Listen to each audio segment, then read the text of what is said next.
Hey everybody, in this tutorial I'm going to be showing you guys how to create effective build-ups using the reverb and the return track. So I'm just going to play the track out and then I'm going to be showing you guys what I did.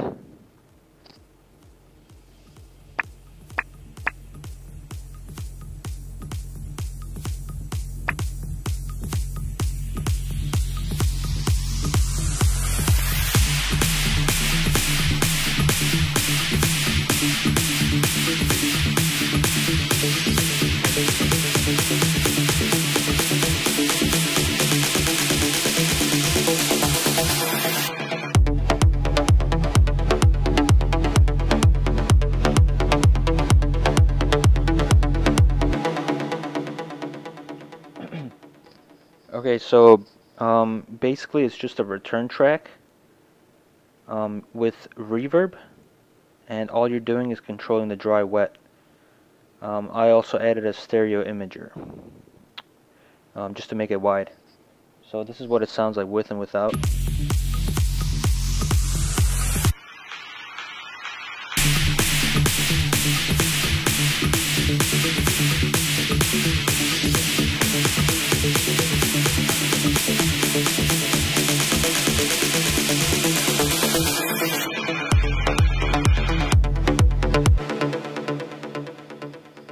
So I'm going to be showing you guys how to do this. I'm going to delete this one.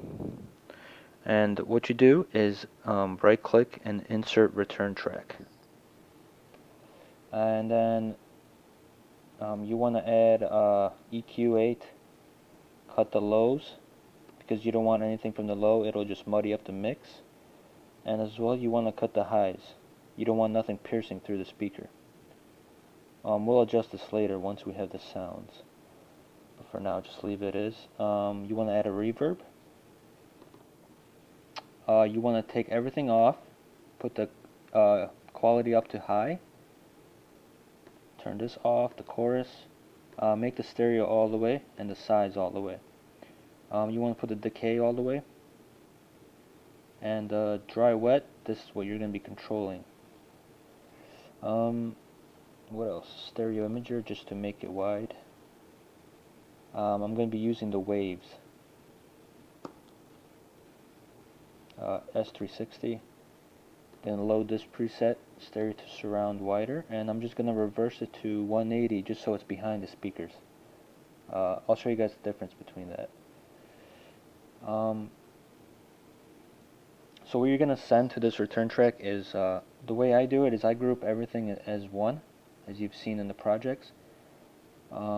It's just easier for me to mix down the track, but you can do the sends.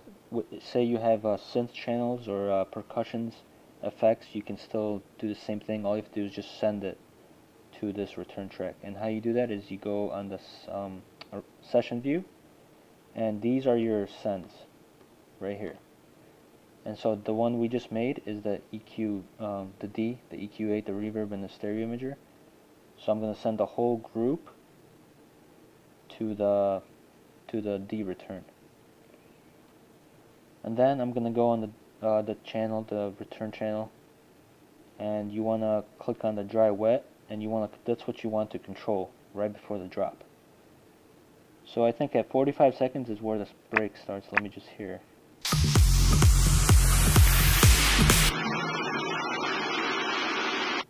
Yeah, that's where it starts. So I'm going to control the dry wet. I'm going to put it all the way down here at 45 seconds, and then you're going to slant it up to where the drop is. For me, it's at 1 minute. All the way up, and then I'm going to turn it off right at the drop. Right here is okay. So turn it off at the drop, and then turn it on where the uprisers start. So it's at 45 seconds.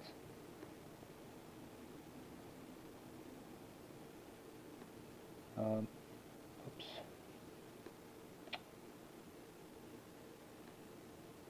Yep. Okay, so let's see how this works out.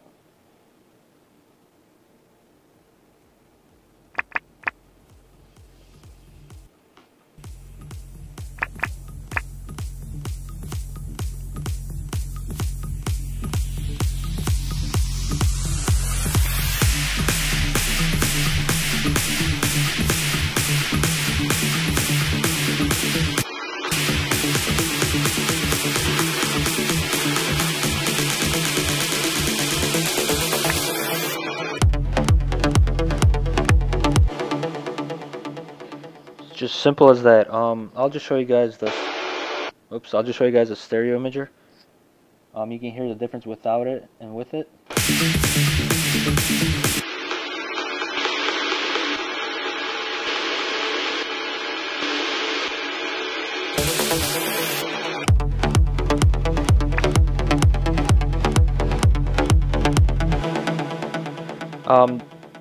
What the stereo imager does is makes it wide, so it's not like it's not in your face so much. It's just more of it in its own space in the stereo field.